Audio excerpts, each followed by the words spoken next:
This is Guardian Radio, your station for up-to-the-minute news, intelligent, interactive, and engaging conversation. 96.9 FM. The views and opinions of the hosts and guests are their own and do not necessarily reflect the position of the management and staff of Guardian Network.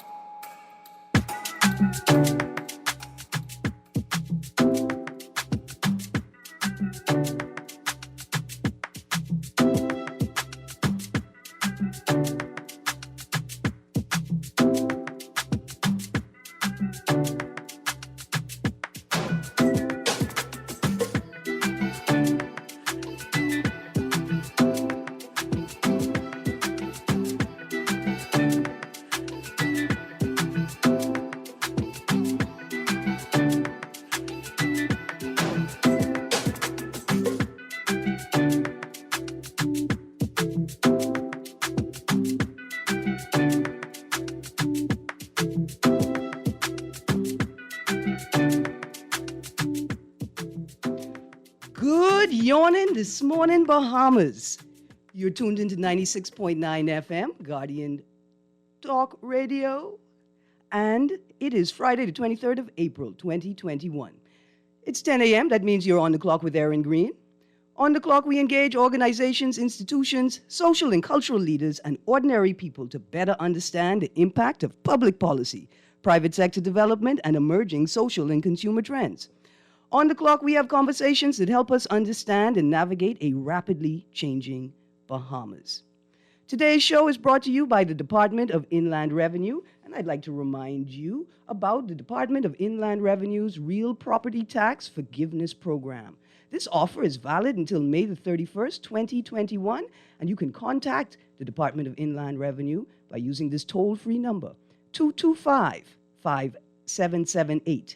That's 225-5778, or you can contact them via email at rptforgive@bahamas.gov.bs. Well, good morning, Bahamas. Today is Friday the 23rd. That means today is Culture Fridays, and I'm really excited for Culture Fridays. But let's not forget, we're still in World Environment Month, and yesterday was World Earth Day. We still have so much more to talk about World Earth Day. And also remember, today, we're still in the month of April. That means it's Autism Awareness Month. And I got on my blue.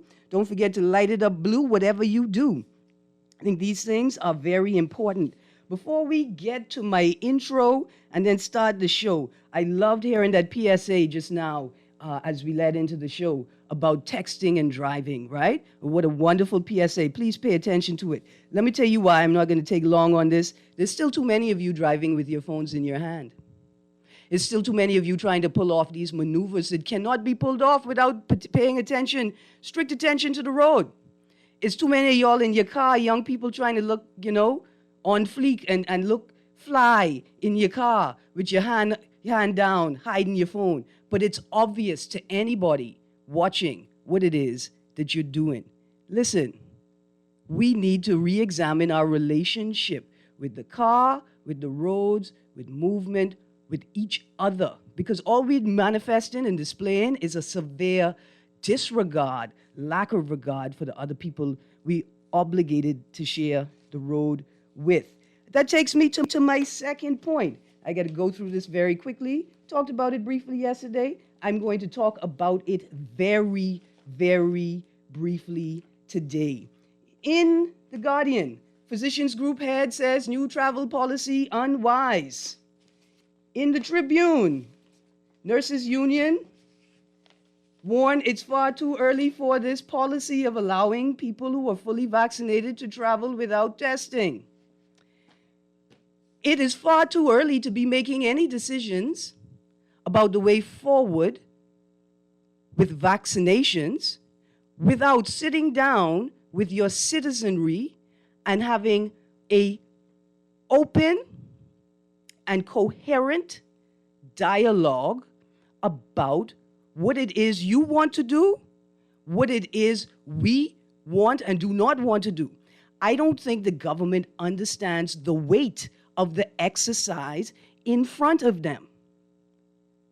I don't want to be a person that frustrates the government's agenda. I don't think that offering this critique is frustrating the government's agenda. I think offering this critique and others that offer this level of critique are attempting to help the government do what it ought to do. They are attempting to bring clarity to an obviously unclear and confused process. But I will take the time to say this. The government, the people that govern us, the people that sit in the House of Assembly, cannot and should not make decisions about mandatory vaccination programs on our behalf without not just consulting us, not just engaging us about our opinion, but without a substantive process to collect the responses of Bahamians and make a clear determination about what it is we want to do. Further to that, you certainly cannot implement a mandatory vaccine program without a discussion that involves the insurance industry, that involves the medical industry, that involves the labor industry, right? The labor unions and the labor space. You cannot make these decisions without the full engagement of key stakeholders. There are people who will not be able to take the vaccine due to health issues. There are people who will not want to take the vaccine due to health issues. There are people who will not have access to the vaccine because of a number of issues like class and race and documented status and language, right? A number of reasons why we have to pause and before we move forward with any more talk of mandatory vaccinations, set out an actual plan, a policy with engagement from all stakeholders. You need, as the state, need to be able to say to us, a vaccine and a national vaccination campaign is like a lottery. Everybody volunteers to participate, knowing that a small percentage of us will not make it out without experiencing adverse or negative responses to the vaccination. But for the sake of the whole of humanity, we all volunteer to participate in the vaccination process, knowing that there is a chance that there will be some of us that do not come out of the process without a negative impact. This is vaccinations all over the world, right? This is what it is. We need to be able to have real conversations with our citizens about these things. And then once we've acknowledged, right, that we're asking all of our citizens to volunteer for this process, a collective process, right, where we all volunteer for the sake of the whole.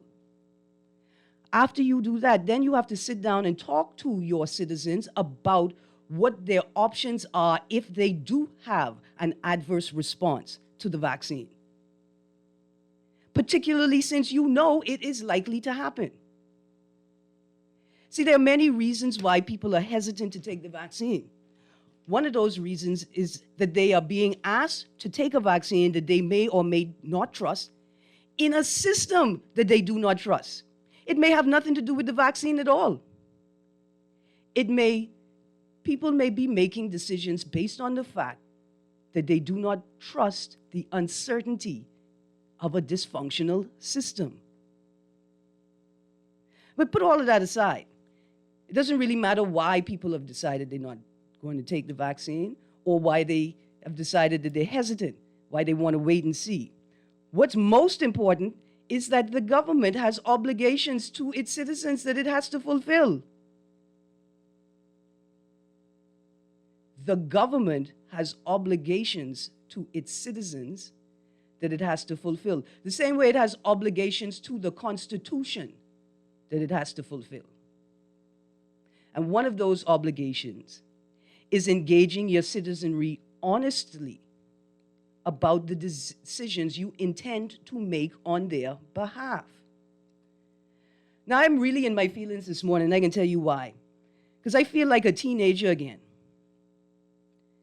I feel like there are a bunch of adults out there making decisions on my behalf with no real concern about how I feel or about how those decisions will impact me, like actually impact my life. I think there's a whole bunch of people out there who have assumed a degree of authority over my life, right? Without taking the time, real time, to interrogate the limits of that authority and what they are allowed to do and what they are not allowed to do. I feel like a teenager, and I feel like all of us feel like teenagers. They're being told that we have to live like adults and be responsible like adults, but at the same time, we're not allowed to make the decisions that we need to make. We're not given the space or the information to make informed decisions about our own adult, semi-adult lives. Like Dr. Sands said, I think in The Guardian this morning, this ain't the best way. I think Dr. Sands is talking about carrots and sticks. I love it when politicians talk, you know. He said, education and respectful dialogue were the best mechanisms for overcoming what he acknowledged was considerable hesitation among many Bahamians over becoming inoculated against COVID-19. Education and respectful dialogue. Let's start there. Let's just start there. Education and respectful dialogue. Because for a second there, I thought you thought you could beat me or something, you know? Just for a second.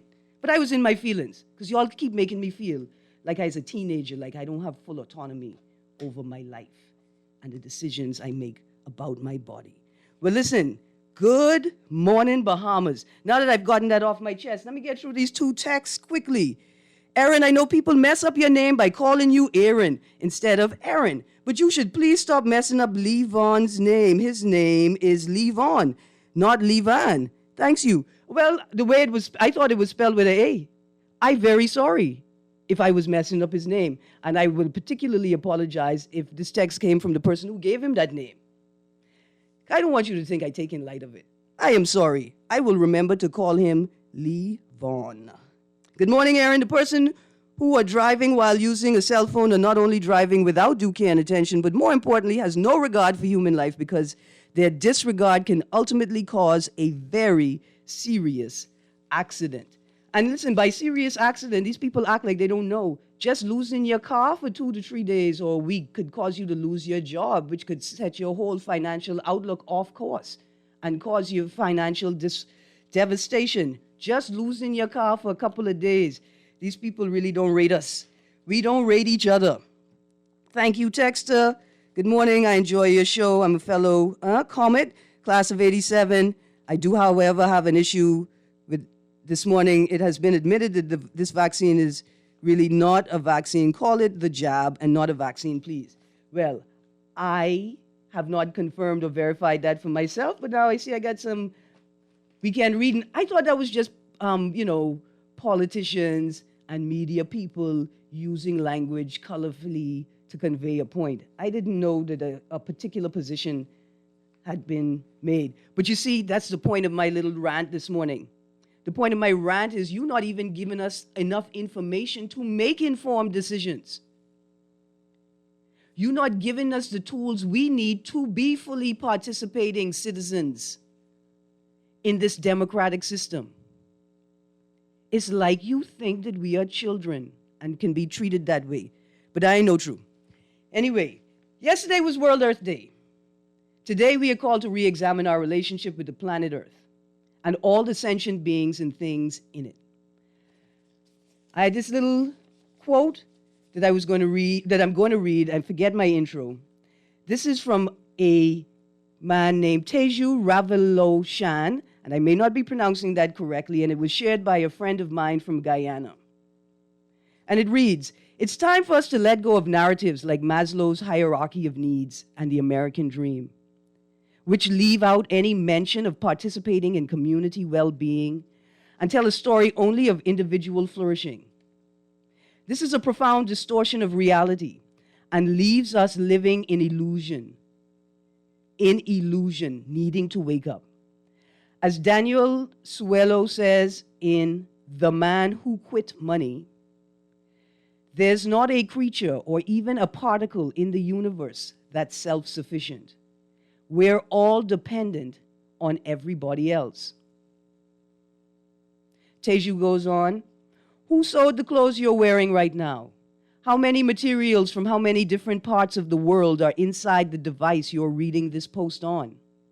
How many hands touched the food you ate for lunch on its way to your bowl? How many living beings participated in the creation of your home?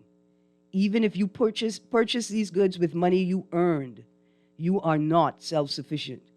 You are living, perhaps, more in alignment with the Blackfoot model than with Maslow's hierarchy of needs model. And that's the message I wanted to share with us for World Earth Day. That none of us, not even a particle in the universe, is self-sufficient. No matter how much money you make and how many things you bought with it, you didn't achieve those things by yourself. You didn't get them by yourself. Anyway, I spent a long time on my housekeeping notes this morning. I'm going to read this one last text. I take this 30-second call. Let's go to the call first, Arlington. Caller, you're on the clock. Morning. Hey, good morning. How you doing? Morning, Erin or Erin, whatever you want me to go. Listen, my birth name is Erin. Don't call me that in front of the police. Call me Chichani Ketcher. Somebody Texas is of these baseless issues. Well, you call me Pumpkin. Yeah. Yeah. Let's clear that up. But the main point I called for, Erin, is Earth. Yesterday was Earth Day. Can I talk about Earth Day? Yeah. Oh, because I want to talk about it. I appreciate the Earth Day around the world and the awareness of keeping our beautiful island clean and pristine. But, Erin, what I would like to see us to hire divers and train young divers, dive regularly, go into the water and clean our ocean. Mm-hmm. They started that in the past. So they can make sure all the debris is out of the ocean. Mm-hmm. Make sure when you walk the beach, you don't walk on these nasty condoms. That's right. And you don't walk on needles. That's right. But you walk on a clean beach. Because my heart and my desire to keep this beautiful island clean, not just a new problem all over. Mm-hmm. And we need to promote this more. Since we have this new environmental act in place, we need to start doing it. And Pumpkin, we need to really do it. We need to really invest in the mechanisms that shift culture, right? Sitting here and shaming Bahamians about leaving trash on the beach, that's not going to work. Because what we don't take into the account is the limited trash storage and disposal options that these people have in their regular life, right? Right. But furthermore, we pay people to maintain the beaches. First of all, we promote the beaches to tourists, right? So we have a whole slew of teams, whether they're private sector or public sector, whose focus is to keep the beaches clean. But it appears as if there may just be a narrow focus on beaches that tourists use, right? For us to get serious about shifting the culture about keeping beaches clean, we have to ensure that there are sufficient and adequate garbage bins. That's what to say that. Right? On the beach. And then when we turn around and say, we do that, and some of these nasty Bahamians are going to collect their house garbage on the way to work in the morning, drive by the beach and dump it in the bin. And also the beach. You also need to go, those people like to jog out west. And act cute out west. Make sure your environment, make sure you see the trash on my beach. Take it up. No that joke.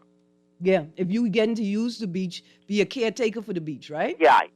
And not just that. See, when we put the bins on the beaches, first of all, you got to put adequate size bins, large enough to handle not just a day's trash, but the shift's trash, right? And that's including Montecure area. Oh, that's what I'm talking about. And what I hate about these, they got some candidates doing all kind of things to get into Parliament, right? Yeah. But I want to remind those candidates, I'm watching you when you get there. Right, what you I could want do. you to continue that what you're doing.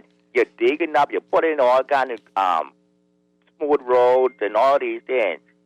I take a note, Erin Greene. Why, thank you. But listen, I got some guests on my Zoom line. Let me wrap it up. Let me wrap it up by saying happy birthday. Let's continue to plant trees. Let's continue to keep this environment game. Let's keep this going continuously all over the world. And thank God for President Biden, who promoted the way. It's not our Prime Minister that didn't promote it, but thank God for President Biden. Look here. Anyway, I'm going to take that blessing on Biden's behalf and throw it back into the universe. America listening to Bonkley. They love the Bonkley. They're going to take it. Yeah, man. Have a good day. Yeah, man. Don't watch nothing. All my family is American, it turned out. I was the only one left here in the mango tree looking for Chick Johnnies. But that's another point. Look here. And the thing that you said about planting trees, it's not just planting trees, right? It's being intentional with your planting of trees. It's where are you planting the trees in the yard? Are you planting the trees to be a functional part of your environment, right? Is it you plant it in a place where it can cool the yard, but not necessarily drop big limbs and damage the roof, right? Are you planting fruit trees that you can enjoy later on after tending them? Are you planting trees that you can collect the debris from and process into mulch and then use in your own yard, right?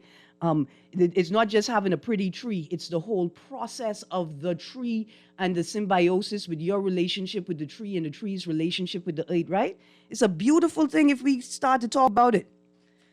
Arlington, let's go to a quick break, and then let's bring my guests in on the other side. You tuned into 96.9 FM. That's Guardian Radio. It's Culture Friday, so you know when we come back from this break, I ain't gonna be shaking a knee. Stay tuned. We'll be right back.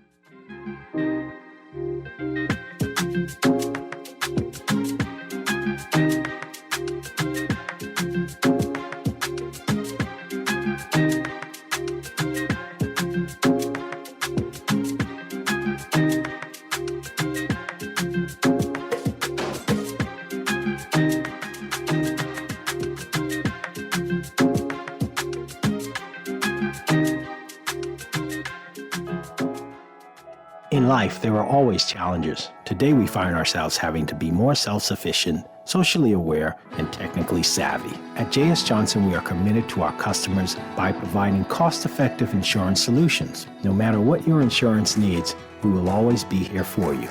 Call 397-2100 or visit jsjohnson.com. J.S. Johnson Insurance Agents and Brokers, giving you peace of mind. Have an outstanding real property tax bill? Take advantage of our Real Property Tax Forgiveness Program. Bring your account to zero and receive a 50% discount on your outstanding tax and surcharge past 180 days. Or get a payment plan. Make a 25% deposit on your outstanding tax, receive a 100% waiver on the surcharge, and pay the difference within 36 months, interest-free. Contact the Department of Inland Revenue at 225-5778 or email us at rptforgive@bahamas.gov.ps. Offer ends May 31st. Meet Jackie. Jackie's a hard worker with a steady income, but she has a personal loan and multiple credit cards to pay off. To keep her account current, Jackie opted for a loan from Fidelity Bank to consolidate her debt into one monthly payment and earn interest on a built-in savings account. Be like Jackie. Call 356-7764 to book a complimentary financial coaching session. Fidelity also offers virtual assistance. Fidelity, we're good for you. Have an outstanding real property tax bill?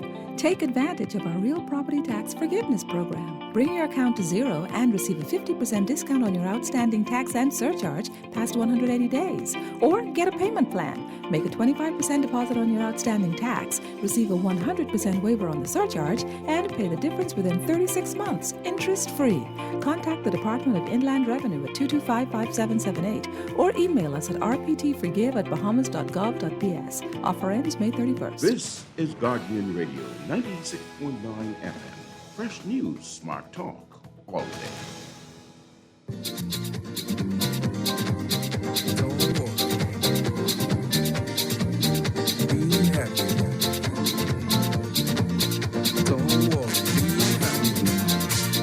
Here's a little song I wrote, going to regatta on the speedboat.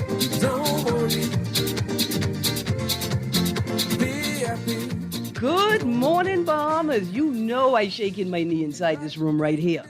Well, it is Culture Fridays, and our guests today have been brought to us with the help of Angelique McKay and Cultural Experience Productions, and they always bring the greatest guests. Now, my guests are the members of the Synergy Band. Good morning, Oscar Dames and crew. How are you? Good morning. Good morning. How are you? I'm really good. How are you? I am good, thank you. Awesome. I know you are not Oscar Dames Jr. Please give me your name. Oh, this is Whitney Dion. Okay, thank you, Whitney. How are you? I'm great. How are you? I am good, thank you. So Awesome. that first clip I played, right? For people who Yes. know, that's like, first of all, I sitting there astounded. That's a rake and scrape fusion, or would you call it a sample, a cover, or a fusion with Bobby McFerrin. Don't worry, be happy. It sure is. I am just like, so I was a child of Bobby McFerrin, right? And for people who sort of grew up in my area, in my era, sorry, and loved that song, I know like me, they were just overjoyed to hear like the fusion of two of their favorite sounds. Yes, that's a big hit. Yeah, well, listen. So, in fact, you guys, I hear some more voices in the background. Everybody, introduce yourself. Hey, good morning. My name is Darren Francis. What instrument you play, Darren? I play the keyboard. Awesome. I play the keyboard in Synergy Band. Awesome. Good morning. I'm Oscar James Jr. Yes, sir. I'm the drummer of Synergy Band. Now, are you the drummer? Where's the vocalist? Where's my vocalist? The vocalist is Whitney. Yeah, Whitney. I'm right here, Whitney. I'm the vocalist. One of the vocalists, actually. Good morning, Whitney. Okay, Good morning. on the Culture Friday series, we are talking to local artisans, cultural stakeholders, performers, musicians, and craftsmen about the work that they do, the space that they occupy in the Bahamian life, right? What they've been going through during the pandemic and what they need from the government, from society at large to push forward not just their personal work, but the entire space that they work in and Bahamian culture as a whole. So I got a whole bunch of questions here that sort of lead towards that discussion. And the first question I have is, do you make music full-time or do you have to balance work with work and play? Well, I balance music with work and music. We have a few persons that do the music full time. You do. You have. Yes. I'm one of them persons. So you are a full-time performer, musician in the Bahamas. How do you make that work? Pardon me? How do you make that work? And I'm asking because I know there are a lot of I know there are a lot of Bahamians that are trying to figure out how to survive on their art alone, right? And in particular, young people who are aspiring to develop careers. I think they would be very interested in understanding the possibility of working your craft full time. Well, I'd say for me, I also dabble into other avenues of music as well. So I don't only just play keyboard. I play guitar. I also play a little bit of drums, and I try to make myself useful in any kind of field. Okay. Also, I do music production as well. So I do recordings. I have a couple productions on radio as well. So between that and getting yourself signed as an artist, Those are some of the things I'd say would really help you in this music field here now. So All right, so you help other artists to produce their work, is what you're saying, yes, right? And you're in marketing. If I need a jingle or if I need an instrumental for my commercial, you're the person that I reach out to. yes, ma'am. Right. And well, I could see tons of opportunities for young people that can be flexible enough, right, to create a workspace around that. That is awesome. So I always ask this question. Have any of you ever played in the Royal Bahamas Police Force or Royal Bahamas Defense Force band?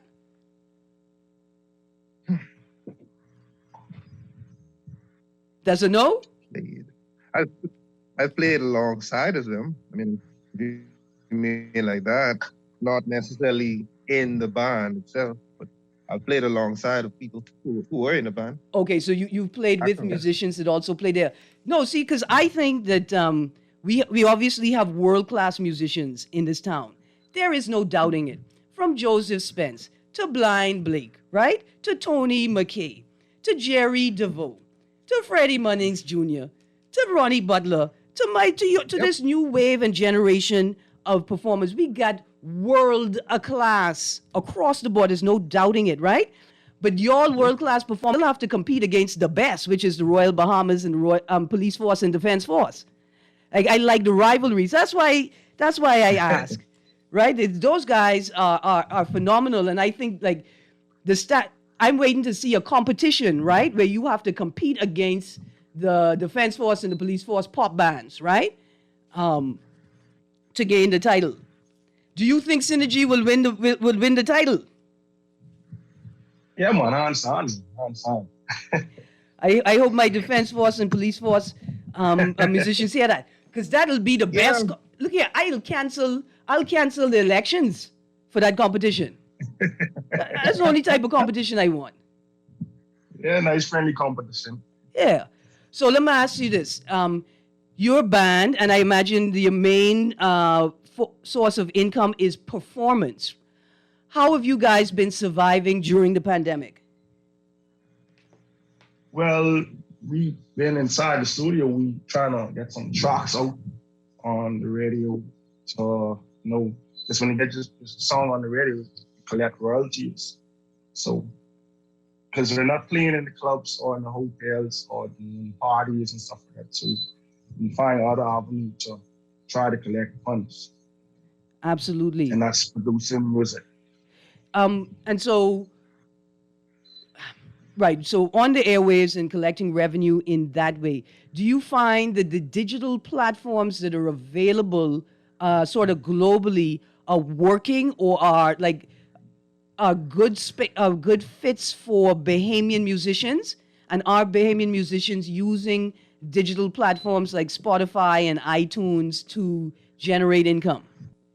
Yeah, they definitely are. They are using those. They also have a lot of other outlets that you could use. There's something called Fiverr. I don't know if anybody's listening, but Fiverr is a nice outlet for people looking for in-studio musicians or any kind of producer. Like they look for certain jobs and they would say, okay, I want you to play bass on this track, and they would send you money for what you've done. Okay. Right. All right, that's awesome. See, there's a similar model, like a administrative clerical service model in India, right? Like you could find a website in India and ask somebody to prepare a project for you. And, it may cost you $2,000 to get that project done here in the Bahamas, but it'll cost you $5 to maybe $100 to get it done in India, right? But people are offering their services on a digital platform. They offer it to anybody, and they're willing to take a lower price than your local market would take. Are Bahamian musicians accessing work outside of the country on platforms like that? I would say that they are. You talking about this outside of the country, right? Yeah. I'm not exactly sure. Okay. I can't say 'cause I only know of some musicians outside of the country. A lot of them do mainly studio work. Like mainly it's in studio work, Okay, yeah. putting tracks together to put out for the world. Yeah. Okay. Wow. Just in this conversation, I hadn't thought about it, but there are a number of options available. They may require some sort of building of infrastructure for, more than one Bahamian artist to take advantage of it. But there are things that we could do to get Bahamian artists' work out to Bahamians and to a global market, even in the midst of a pandemic. But a specific question. So I don't know if you know it, but I'm from Auckland and people just call me cheap. I don't want to buy your music with a credit card. How do I get cash to you and other like I want to listen to your track, right? Like you sent me a sample. There's something there I love. I want to bump that straight through. I don't have the means to pay for it online. How do I get to you and say, here, take this little thing, let me support your work? Well, okay, like you say, you're not available online. Well, the only other avenues I would see is to find you directly, eh? Yeah, either find me directly, because you're saying online. The first thing that came in my head was like social media, but that's online as well. But So I'm thinking, yeah, social media would only be like one of the biggest platforms in order to find you. But other than that, people still giving out CDs. People give it out. I don't know if you ever heard of this. It's called an audio chip, where it's just one song on the audio chip. Yeah. Or a number of songs on the audio chip that you can sell directly to people. And then they have some like you have a what they call it, a scan code, but like, it's almost like a barcode. You sell that, the code, and then I go home and upload it. But listen, so here's a question / suggestion.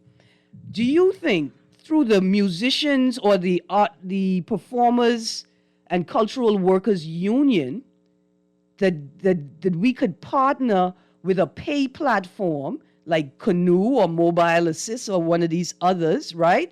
To create a mechanism where I could use Canoe. Like I don't need a big bank. I don't need a proper credit card, but I could use this pay platform to purchase your music or purchase your artwork or purchase your products that way. And instead of delivery, like there's a pickup point. So I purchase it, I get a confirmation, and then I go to this place to pick it up at a certain time. You think that could work? That is possible. Anything is possible. That is definitely possible. I mean, depending on how the union is working, I'm not even sure how the union is actually working towards that. Well, there's another question I wanted to ask is Synergy Band a member of the Musicians Union? No, we're not a part of the musicians union. Okay, you all want to be a part of my Chickchani union? What's that? Well, look here, don't watch nothing. Just know you gonna have representation. You may not have paychecks at the end of the day, but you gonna have representation, buddy. Okay, so another question. When did you start learning music, learning an instrument, playing in a band? And do you think it's important for us to teach music and arts and culture and teach performance of these things in schools? Well, I started playing music from I was a little boy, from like about 5 or 6. Mm-hmm. And we started, me and Neil Andrews, my partner, we started Synergy Band back in 2015. And on May 18th, 2015, we started the band. We've been going good so far. Yes, it's really important to have music, and especially our Bahamian culture in the schools, so the young people can know about their music and where we came from and stuff like that. Yeah, without a doubt. Yeah, I believe. Go on. Yeah, I really believe that they should definitely implement it a lot more heavy, because it actually helps them, not just them knowing music, and music actually helps a lot, like with brainwaves and all, like it's just helping them think critically, Mm-hmm. Music actually helps you to be a lot more neater. in your writing. Mm-hmm. Also, what I'd say would have been really good is maybe having just a music conservatory here for main musicians who want to stay in music and who want to actually learn and better their craft. Absolutely. And I could think of some patrons that would be willing to give money without directing the course of the training, like our mega hotel resorts. I'm sure they would love to fund a conservatory, right? And to ensure that we're always developing our local cultural talent, to ensure that there is always an authentic tourist product to present to our guests. Yeah, because ultimately, if we was to get our music out to the world would see us a lot faster than they do now. So listen, I wasn't able to line up all the clips in time, right? That I wanted to play from the sample of music you sent me. But that first clip you guys sent is like I call it a sample or a fusion, right? It's not a cover because you bring something to the song that changes it entirely, right? It's like when Ronnie Butler sings "By the Time I Get to Phoenix" by Glenn Miller.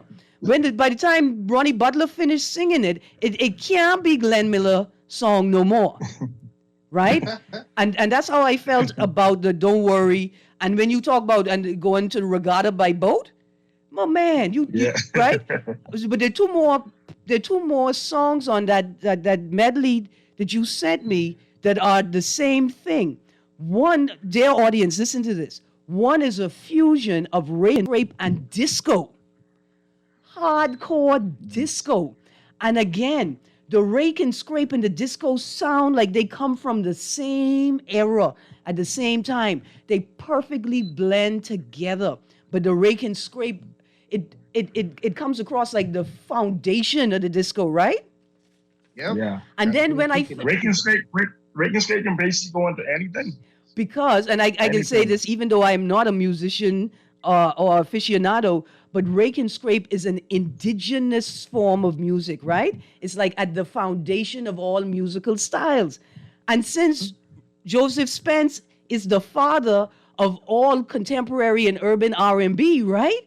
It would make sense to me that this rake and scrape could sit with or under or through any sound coming from contemporary urban spaces because we is the foundation of that.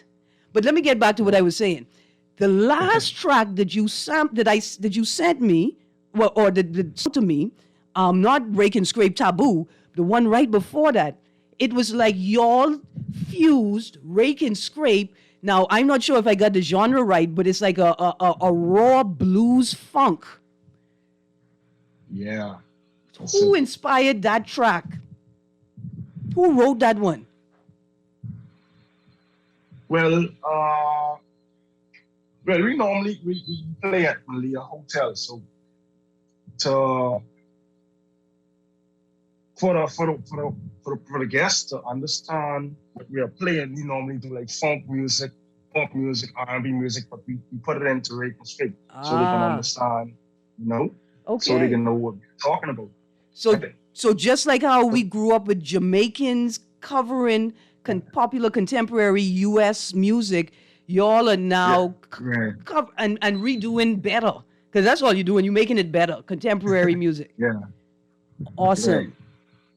Man, that is awesome. So let me ask y'all, coming to the end of the show, what is your favorite Bahamian song and why?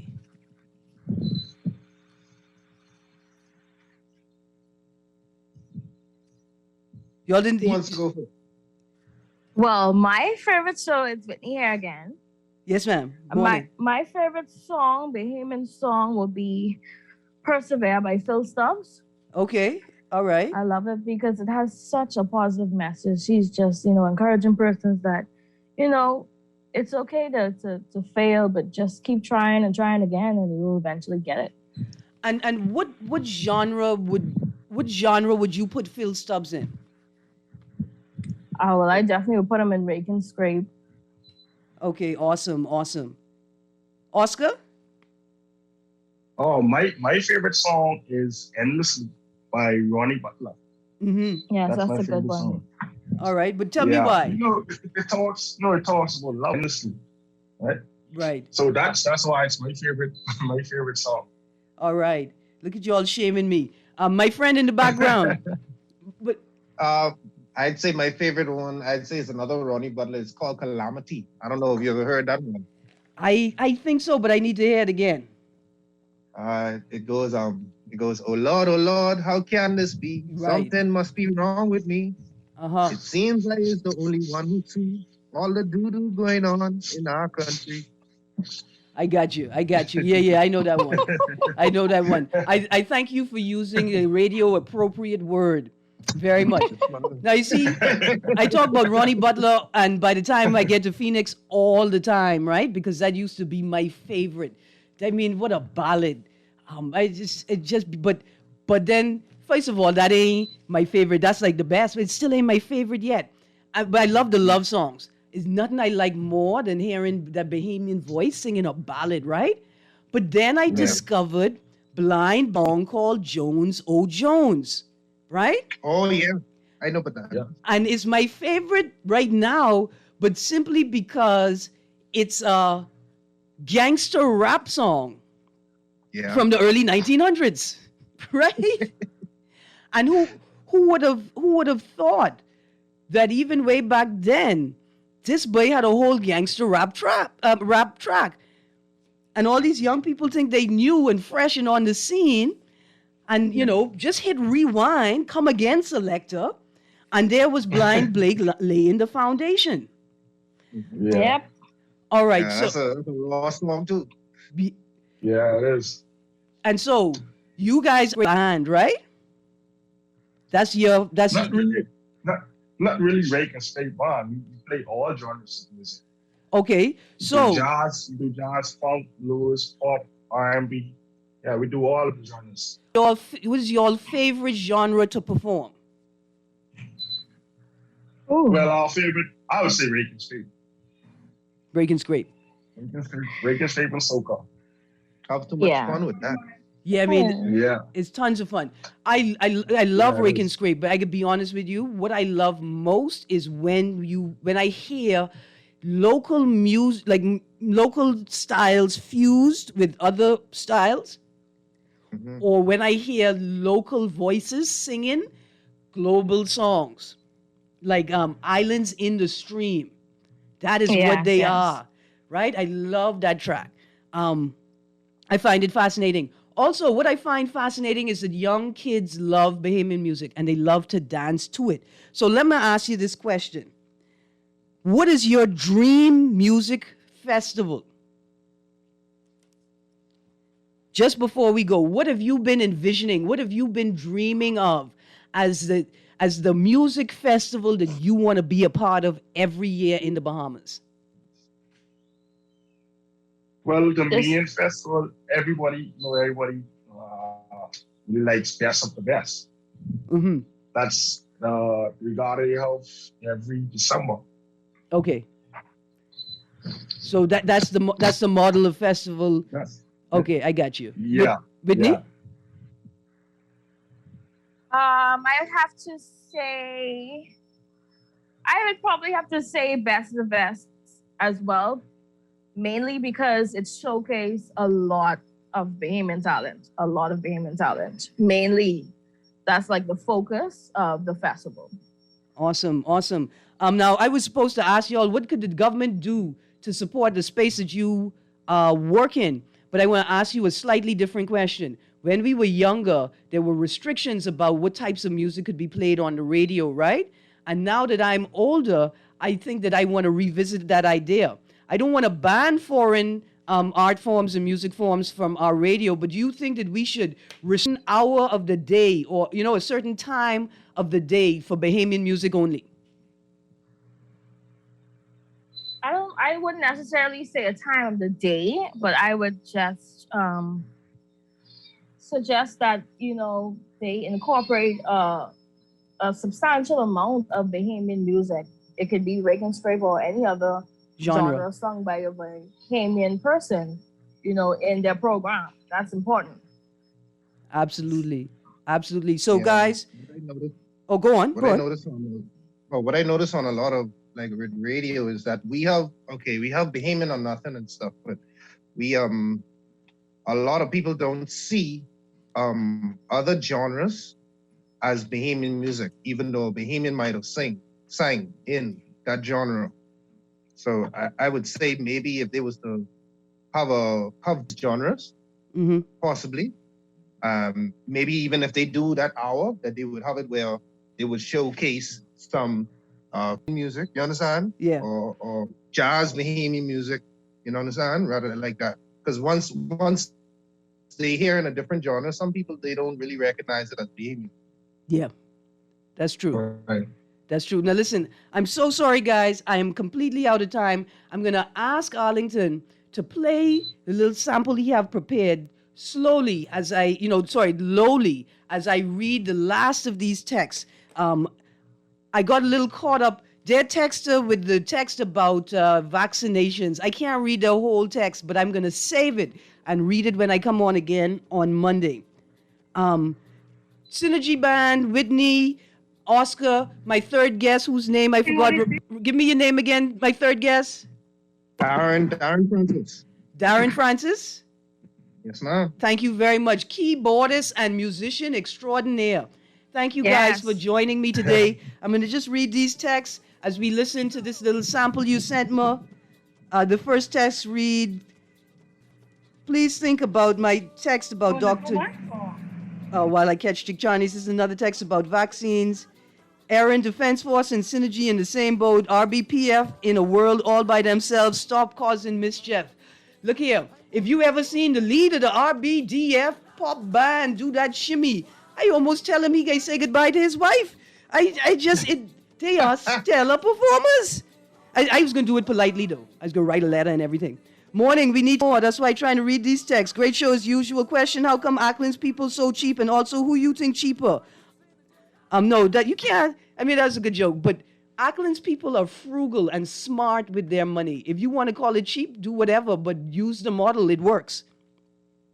Good morning, Erin and guests. Live music and entertainment is what's needed. Recorded music has its time and place, but musicians need to be performing live to earn. There just ain't no beating around the bush. With that said, I'll just leave it there for now. So let's figure out how we're going to create more open social distance spaces for artists to perform. I'm all out of time, guys. I got to make space for Lee Vaughn up next with Unleashed. And the last text, equal to Jones O' Jones, is the song Ask Me Why I Run. There's a woman in the door with a doggone shotgun. That's why I run. Boy, I need to hear that classic track.